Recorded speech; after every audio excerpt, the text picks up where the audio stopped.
We have Marieli Sylvette. Marieli, welcome to the Global Phenomenon. It's so nice to have you, my friend. Thank you, Ina. Thanks for inviting me. I'm so honored to be here and Well, excited too. I am super excited because you have been in business for a while. So why don't you tell us what you do right now?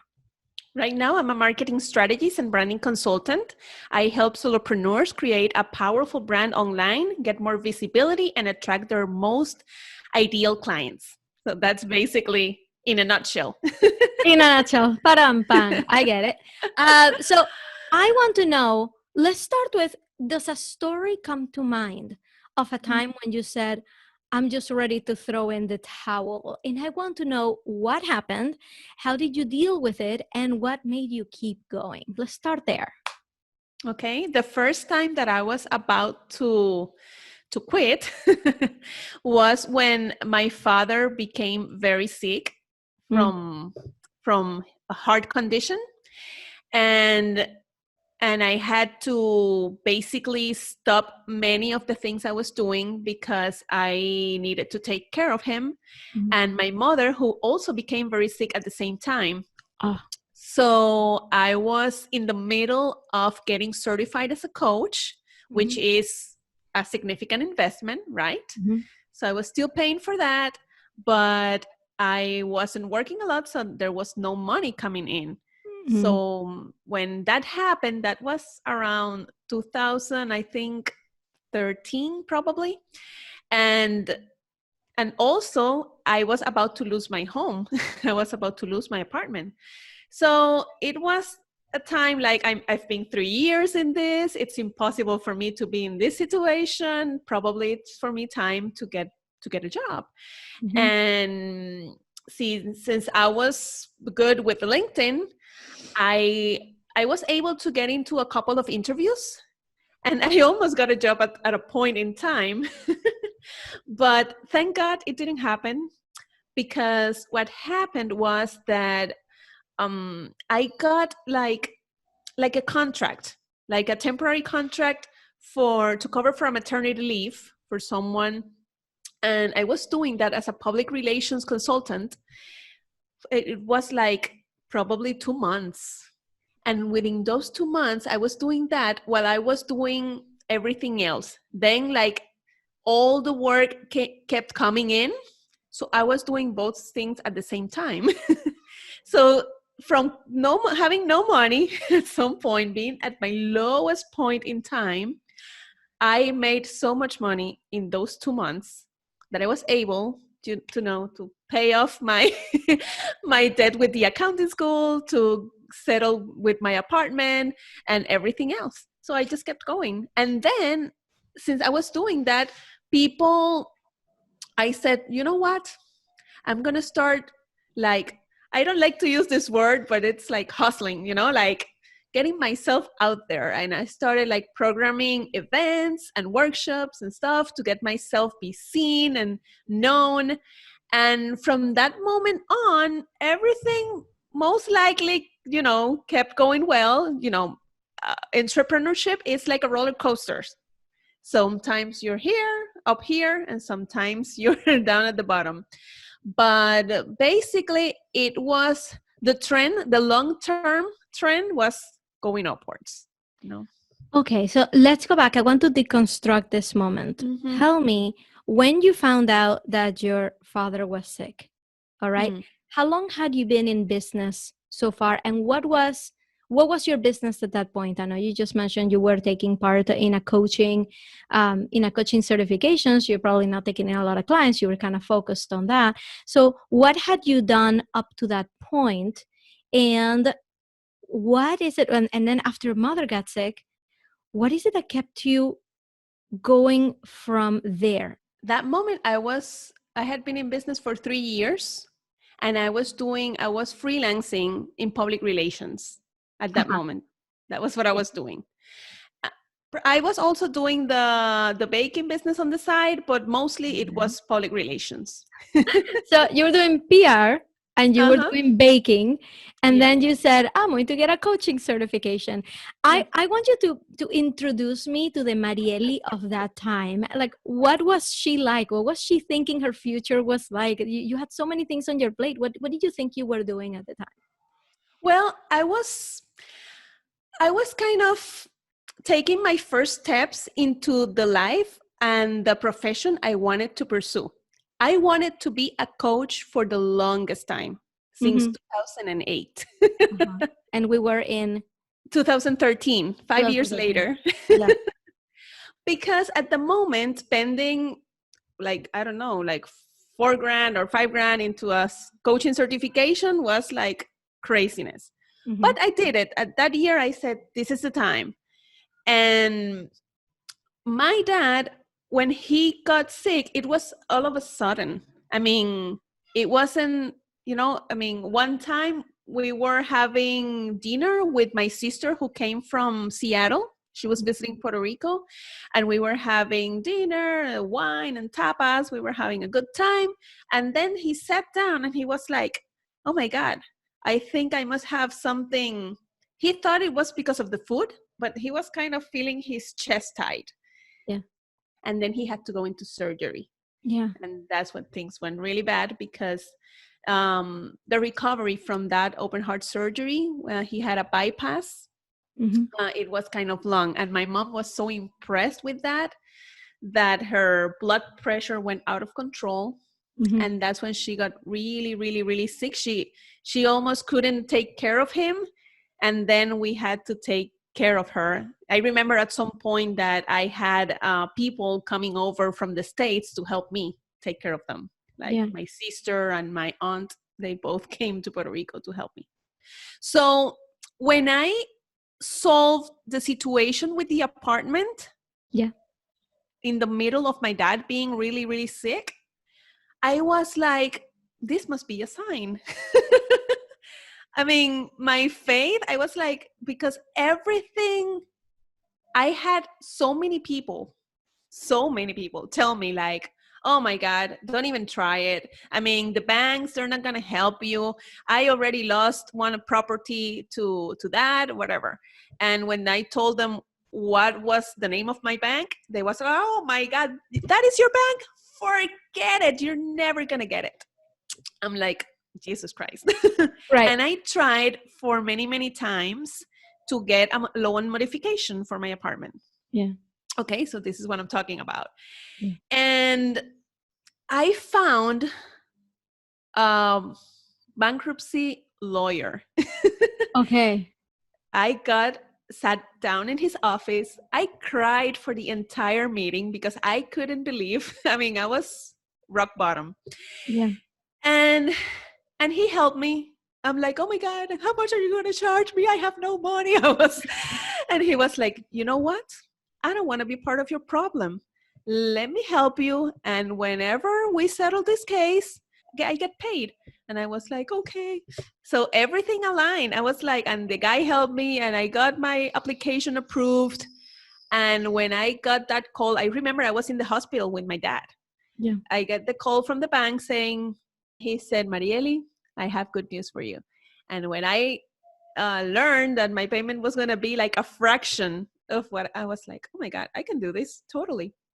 Yeah. So I decided that I had been blessed at that moment and I needed to continue going on and I needed to prove myself that I could do it because it couldn't be the end of it, right? I had a big dreams for myself, a big vision for myself. I still have.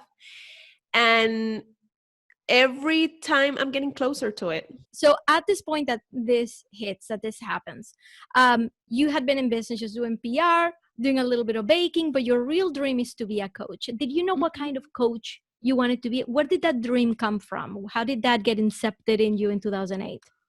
Well, in 2008, I was taking some leadership trainings that I was invited from the HR director from the hotel I was working at that moment. So when I started taking these trainings, I was assigned a mentor and we were both having sessions like weekly. Mm-hmm. And at some point he tells me, I don't know, we were talking about the things I like to do. Yeah. and the things I enjoyed and what I would see myself doing in the future. And I was like, I don't know, I want to help people. I want to help people.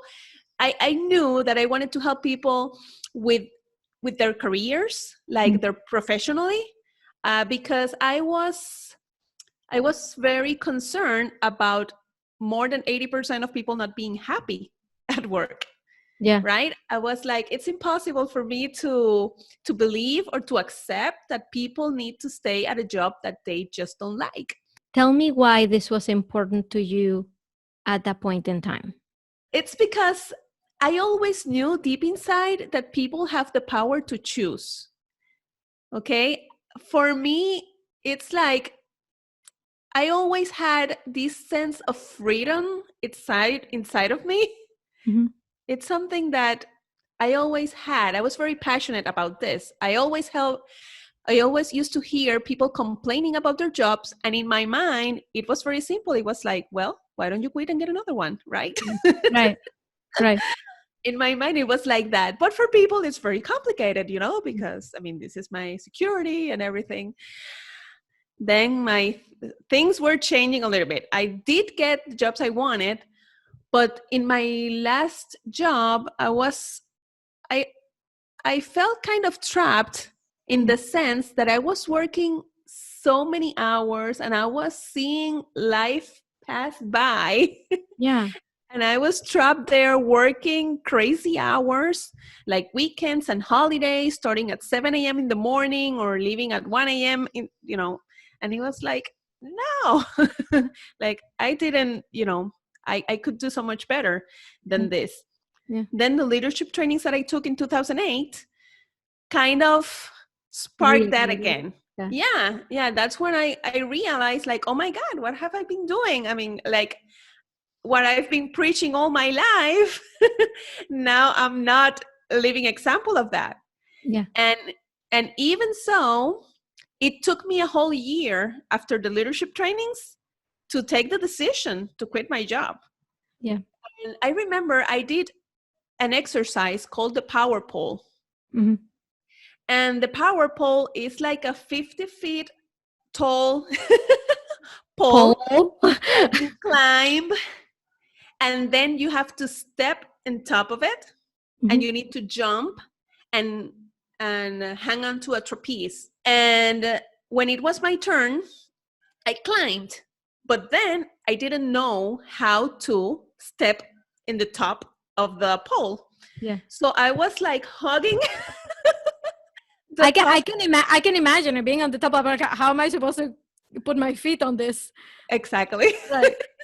Uh-huh. And I was there for the longest time, and they were giving me instructions, but I got scared, but not because of the height, because I'm not afraid of heights. It was just like, I don't know how to do this. What if I do it wrong? Your mind, right? Playing you. Yeah. And I stayed there forever. There were 2 poles, and already 3 people had jumped from the other pole while I was there with my analysis paralysis. Yeah. And until the guy yells at me, like, you know what? It's okay. You already made it there. It's the same thing. Just go ahead and come down. I'm like, the same thing? Hell no, this is not the same thing. I'm not going to settle. And then that comment like fired me up. I was so, angry, like, no. And then I did it. And nobody could believe it, how I was there like for like 30 minutes, like almost crying. And then I was in the top of the pole. Right. And you've seen the picture? Yes. You've seen the picture? That. Yeah.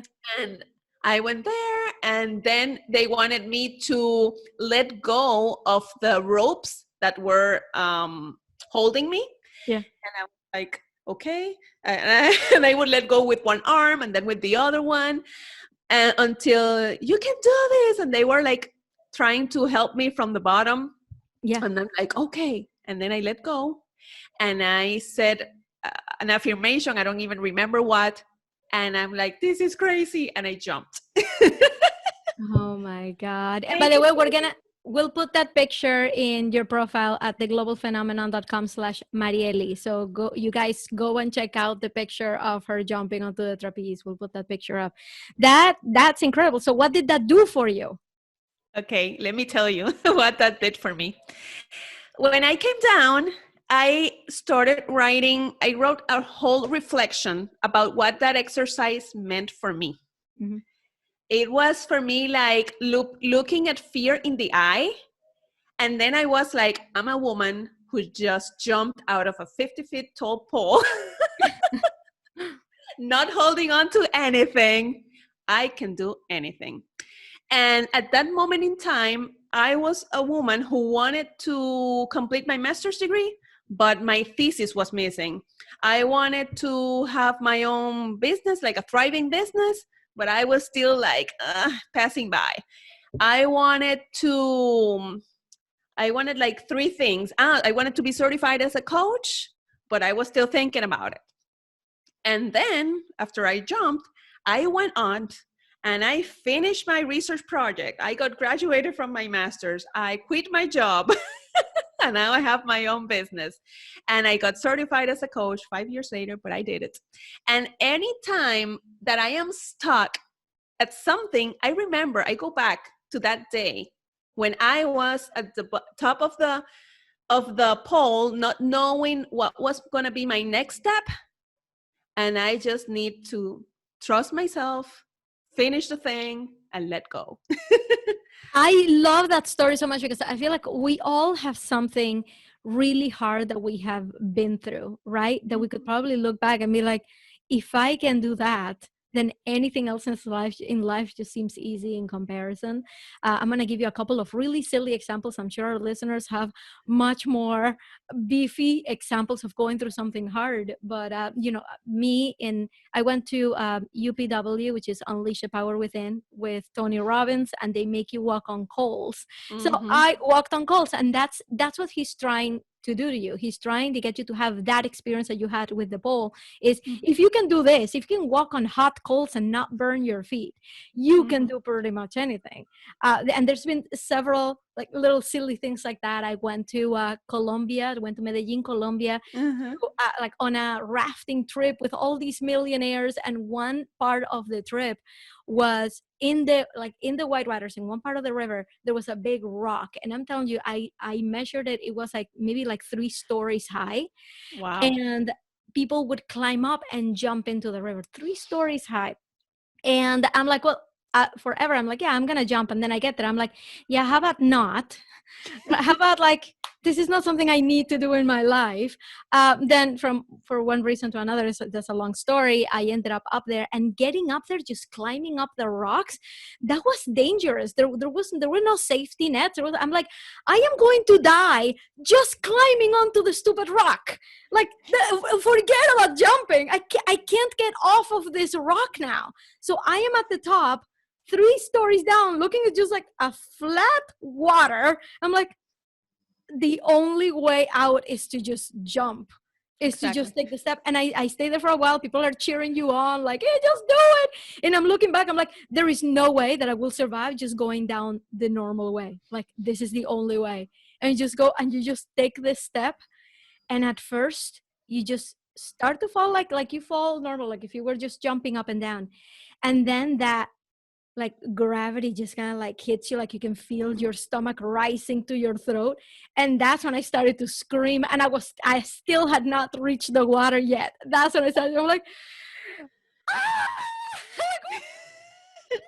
and boom, hit the water. And that was one of those moments. It's like, if I just jumped out of technically a 3-story building, I feel like I could do anything. Like, just that sense of power. So I invite everybody who's listening to remember a hard thing that you've been through. And remember that starting your business or starting on the path that you want is actually much more fun in comparison to anything else that you've ever done. So we're here. So Marieli, you have gone through this leadership training, which opened your eyes. It reignited that fire that you had in you, that freedom that you wanted to have, you want other people to have. You get your coaching certification. In the meantime, your father gets sick, your mother gets sick. These are the moments that make people quit. These are the moments when people create a perfectly good reason, not an excuse, but a reason to say, I gave this my best shot. Clearly, this was not meant to be. And they just stop. I would love to know, like straight from you, what is it that made you just say, this can't be it? This can't be the thing that is going to stop me. What made you keep going? Well, many things. When I started like looking for jobs, and I started like just reading the job descriptions, it was painful for me.